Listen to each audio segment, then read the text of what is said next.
No! Oh, I got it. Danny Jin is the 5th. Yeah. We keep rolling. It's just Kench, right? Hello and welcome back to another video. In today's video I'm going to be going over the 12-point modern meta, what comps I think are playable and which ones are better than others. I'm not going to be going that in depth into each specific comp because there's a lot to cover. However, if you want to ask me any questions about specific comps and augments, feel free to leave them down in the comments or come say hi on Twitch and I'm more than happy to answer questions there. With all that being said, let's get into the video. Okay, so starting off, this is the complete tier list. Anything in S is pretty much forceable every single game, and it's always going to be S tier. All of the A tier comps have the potential to be just as strong as S tier comps, except they usually need correct itemization and or good augments. B tier pretty much always needs a good opener and good direction in order to go into these comps, as well as the fact that you need your augments and itemization to be near best in slot in order to compete with some of the higher tier. And C tier, you should pretty much never be forcing this. I would only ever play this if you get an insane opener to force this comp, and then obviously you need best in slot with good augments to contest some of the higher tiers. So basically S and A are pretty much always playing for top 4 or top 2, whereas B tier is usually just top 4, and C tier is only top 4 if you've got all of the augments and itemization that you need.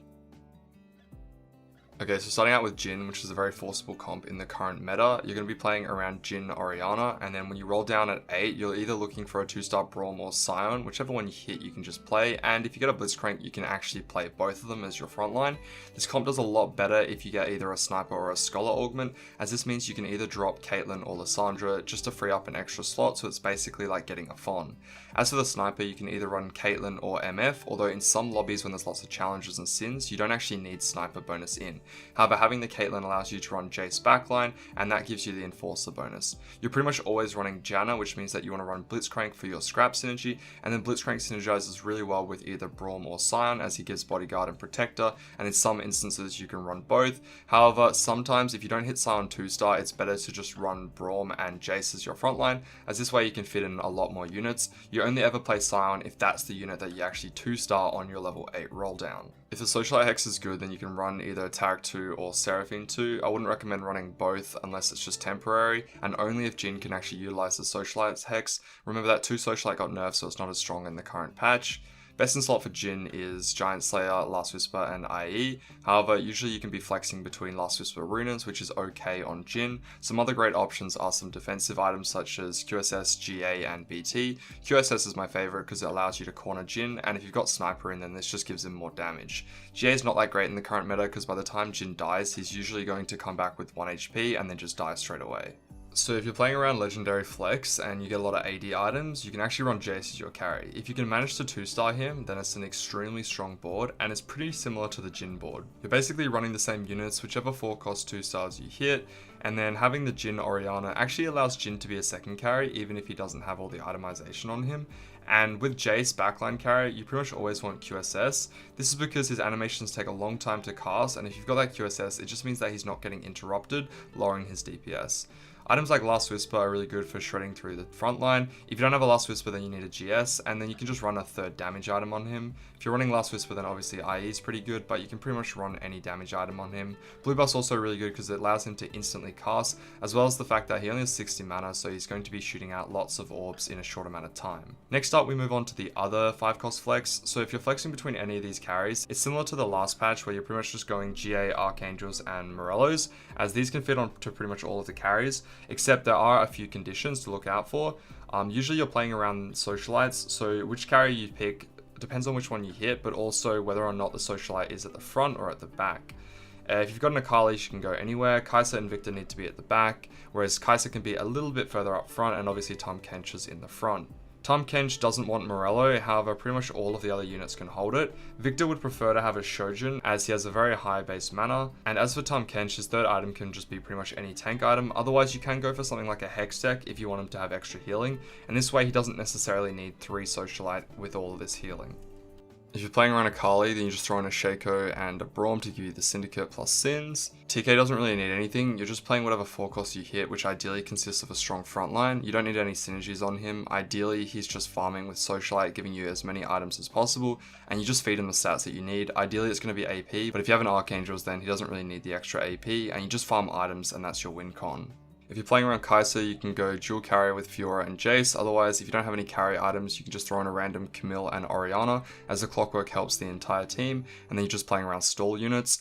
Victor pretty much just needs to always stall, so you're running as many scholars as you can feasibly fit, plus a strong frontline. Having a strong frontline with Victor is the most important part about carrying him. You don't really care about the Arcanist bonus at all. Sometimes you can run 4 Arcanist if you've got upgraded frontline Arcanist, but most of the time you're just going to be running a strong frontline, usually around bodyguards, and then you just run scholars and enchanters to support them.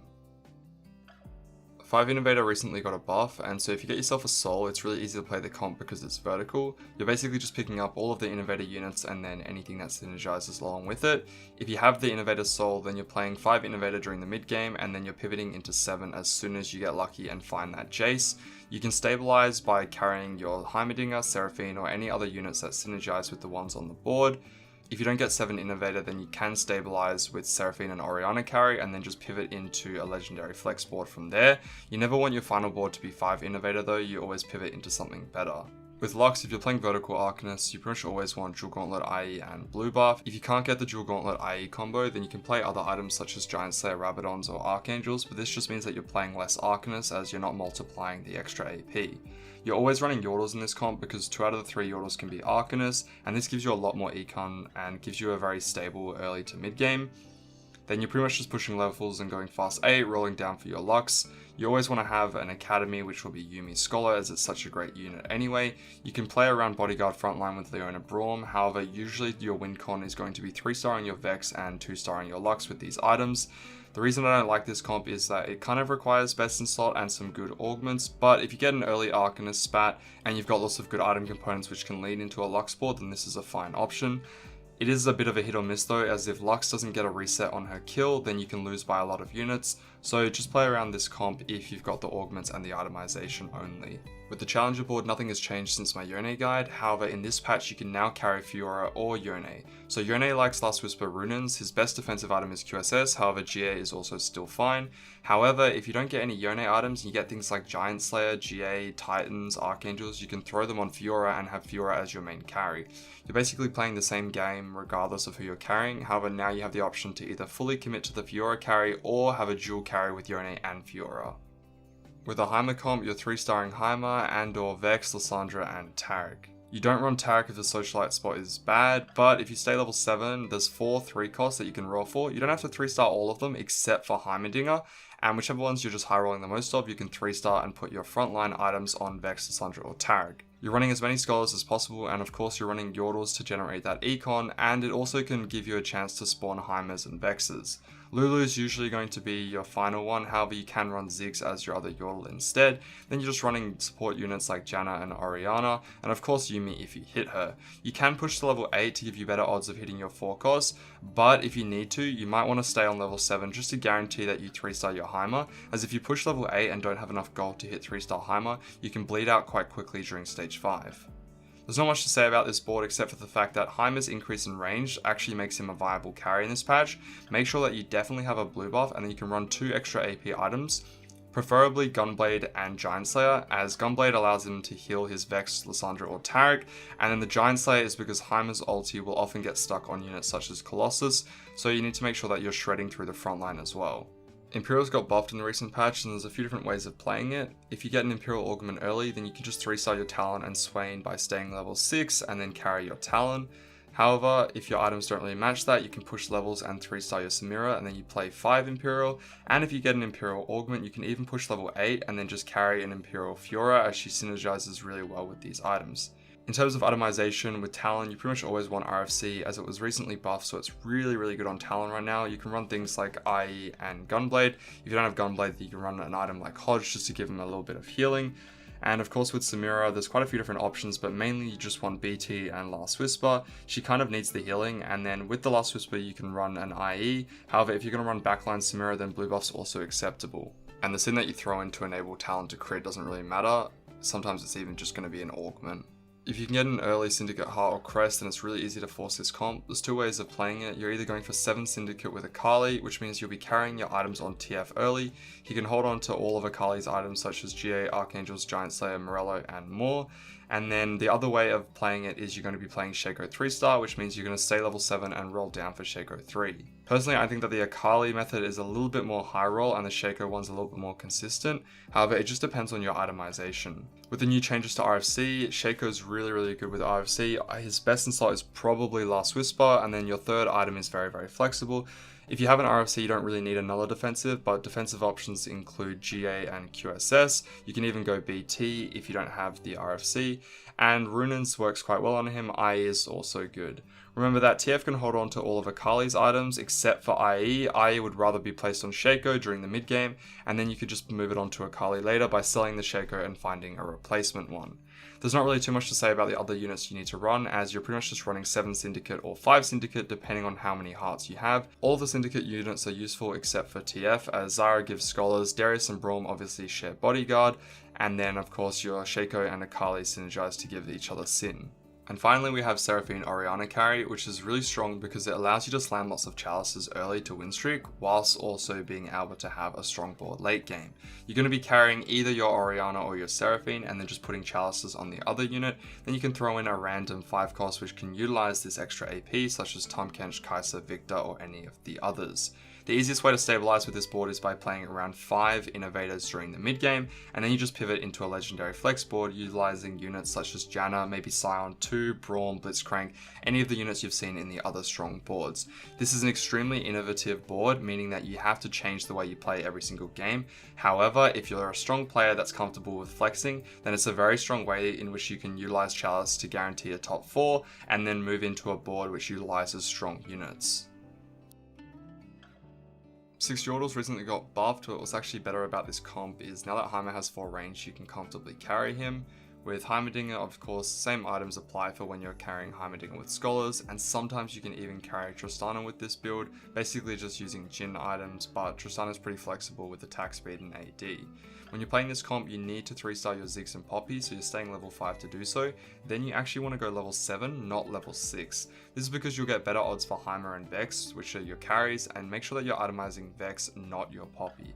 At level 7, ideally you want to throw in a Janna, but instead of a Janna, you can throw in a random Blitzcrank or any other Scholar unit just to give you some good synergies.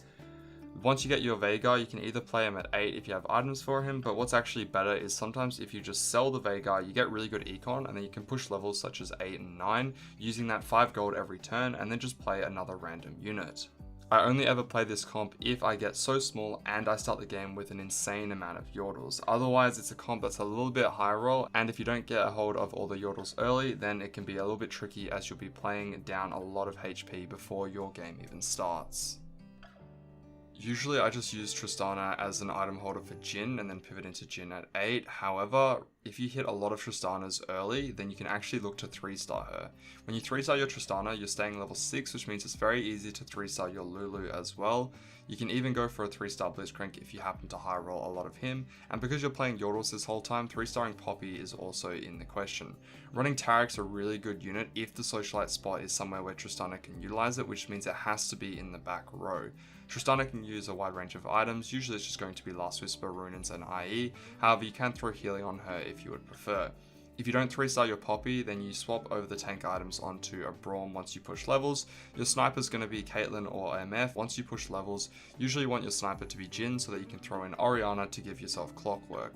This is a really strong comp if you can 3-star your Tristana early, and 3-starring Lulu even without items is still a fine unit to support you. As for the Katarina comp, it's exactly the same as when it was really strong in meta. You're just rerolling Katarina and Talon 3-star with a little bit more emphasis on RFC Talon as it's a lot stronger this patch. Katarina likes IE Hodge +1. If you don't have a Hodge, you can go for Hex Tech just to give her a little bit of healing. You can put a Spark on her, however, it's usually better to just put the Spark on Echo, and then you can fit 3 offensive items on your Katarina. You're always rerolling for the Blitzcrank 3-star, and sometimes you can 3-star your Shaco, Echo, and Leona, although if you're not high rolling your other units, they can often be a waste of gold, so it's better to just go for the 3-star 2 cost and then push levels and add in other units. Of course, Socialite is very good in this comp, but make sure that your Katarina is centered, so if the Socialite spot is far to the left or far to the right, usually you're just going to be putting Talon there instead. There's two ways of playing Mutant. You either 3-star your Cho and your Malzahar, or you stabilize off them during the mid game and then pivot into Kai'Sa later. If you have Metamorphosis Mutant, it's always better to go for a 3-star Cho'Gath. With Synaptic Web, you can pivot into either of the two variants. With Voidborn, you can do either, and with Voracious Appetite, you can do either as well. Keep in mind that this comp is pretty augment dependent. If you have Voracious Appetite, then having target dummies makes your comp 10 times stronger, and if you have Voidborn, you don't actually want to go for 5 Mutant because the extra true damage isn't needed, especially when Malzahar already reduces MR and you're running items like Morello anyway. And if you're not running Voidborn, then getting Souls or Spats is always really good in this comp. Best in slot on Malzahar is probably Blue Buff Morello and Gunblade, although you can play other AP items instead. A really good defensive option is GA because this way he'll still do his dot when you're dead. Keep in mind though, if you play GA Morello, then you can more easily flex into Kai'Sa. However, once you make the blue buff, you're usually committing into 3-starring your Malzahar, as it's just not that great of an item on Kai'Sa. This comp also gets a lot better if you can protect or spat your Cho'Gath. This way you run Scion with Colossus and you just run Kassadin as your extra mutant. And if the Socialite spot's good and you're not running Protectors, then you can drop Scion for Galio and just run 3 Socialite on your Kai'Sa or Malzahar. You don't really care about Arcanist in this comp that much, as you don't want to run too many Arcanist units, and 2 Arcanist doesn't really do much for you anyway. It's more about stalling and making sure that Cho'Gath stacks up, as well as Malzahar's dot continues to take effect. There's nothing that's changed about Chemtechs, exactly the same as how I suggested in the guide. However, you never really want to be running more than 3 Chemtechs, and so if you're playing around 5 Chemtechs, then it's definitely a B tier comp. However, with that being said, if you play around the Mundo Zac Lissandra frontline, you can actually pivot into any carry in the game. And if you do this, you're technically playing more of a flex board, and you're just using the 3 Chemtech to stabilize during stage 4. And if you can do this successfully, then it's definitely an A tier comp. However, if you're running around Urgot carry as your default, then it's probably going to be B tier.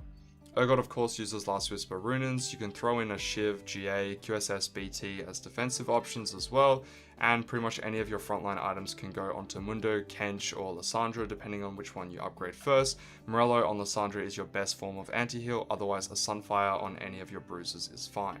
You can cap your board with Jinx, otherwise there's a lot of other variations, especially if you're not locked into the Chemtech tree. Warwick comp, if you have the right opener, is still really decent. You're just staying level 6 and rolling for Warwick, Quinn, and or Zyra. Usually you don't actually 3-star your Zyra, it's only if you're high rolling a lot of them, as she does synergize with Lissandra to give Scholars, although Scholars isn't that necessary for Warwick carry.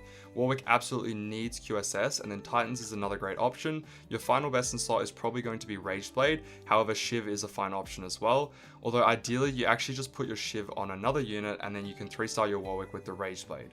Warwick usually doesn't get stuck on units because of his percentage health, but you definitely need either a Shiv or Spark to guarantee that you're killing units with high MR. Lissandra with Morello is your best form of anti-heal, however you can of course run Sunfire if you need to.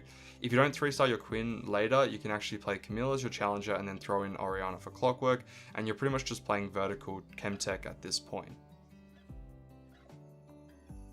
With the Cogmore comp, you're just staying level 5, rolling for Caitlyn, Graves, Garen, and Kassadin. Then of course you push to level 6 and roll for your Cogmore 3-star. Cogmore is the carry of this comp, but of course you can run items such as Shojin on your Caitlyn.